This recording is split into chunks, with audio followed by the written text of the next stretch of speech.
Picha linaanzia hapa. Ninapoona kuku ameanza kutaga rasmi na kutaga yai la kwanza, huwa anachukua mayai viza, mayai kuanzia 2 mpaka 4, kisha kuyaweka kwenye sehemu ambayo ameamua iwe ni sehemu yake kwa ajili ya kutagia. Na unajua kwa nini huwa anafanya hivyo? Ni kwa sababu zifuatazo.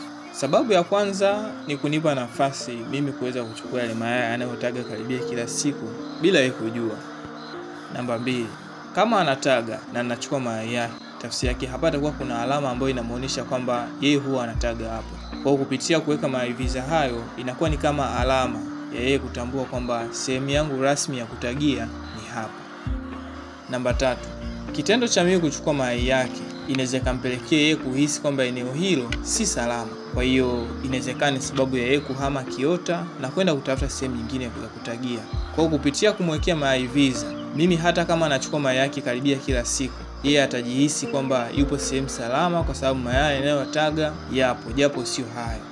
Namba 4, unamhamasisha kiutagaji, japo ni indirect way, kwa sababu anajihisi yuko comfortable, mayai yake yapo na kila kitu kipo sawa. Ni tofauti na anapokuwa anataga lakini mayai hayapo, anajihisi insecure. Kwa hiyo inawezekana sababu ya kutafuta sehemu nyingine, lakini pia hata kuathiri utagaji. Na namba 5, zoezi hili linachangia kwa kiasi kikubwa sana juu ya ubora na usafi wa mayai. Kivipi? Kuna baadhi ya kuku wengine wanapokuwa wanaenda kutaga, shughuli zao kwa namna moja au nyingine huwa zinaathiri mayai, aidha kwa kuvunjika au kuwa na kreki au kwa namna yote ile. Lakini pia kuna wakati mazingira yale ya kiota kwa ujumla wake huwa ni machafu. Kwa hiyo kupitia uwepo wake pale, zoezi la karibia kila siku kwenda kutaga, mayai mengine yanachafuka, hivyo kuathiri mayai unayopeleka sokoni au kuathiri mayai ambayo unaenda kuyatamisha. Sasa zoezi hili muhimu mimi huwa linanipa nafasi ya kuwa na bidhaa bora kwa ajili ya kupeleka sokoni au mayai yenye ubora kwa ajili ya kuwatamisha. Kwani kuku anapokuwa anaenda kutaga huwa anatumia karibia nusu saa au zaidi akiwa kwenye kiota kwa ajili ya ile zoezi la kutoa lile yai.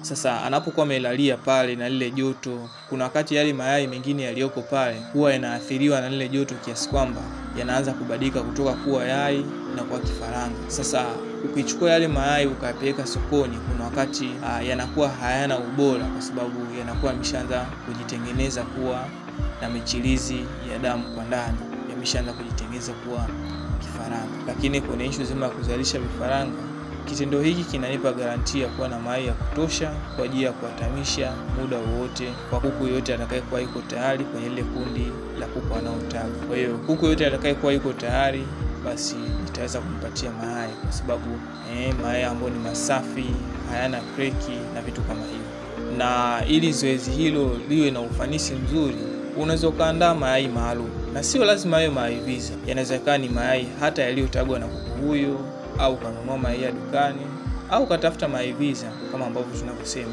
kisha ukawekea alama maalum, aidha iwe alama ya X au Y au alama ya tiki, ikiwa ina maana kwamba ni alama ambayo itakuonyesha kwamba yai hilo litatofautiana na yai ambalo utakalokuwa linatagwa. Kwa kwenye lile kundi la mayai utakayokuwa umeweka mayai viza hayo au mayai uliyowekea alama, kisha ukakuta yai lingine jipya na halina alama yoyote ile, itakuwa ni ishara kwamba ndio yai ambalo limefanyaje, limetagwa kwa siku husika na utalitoa.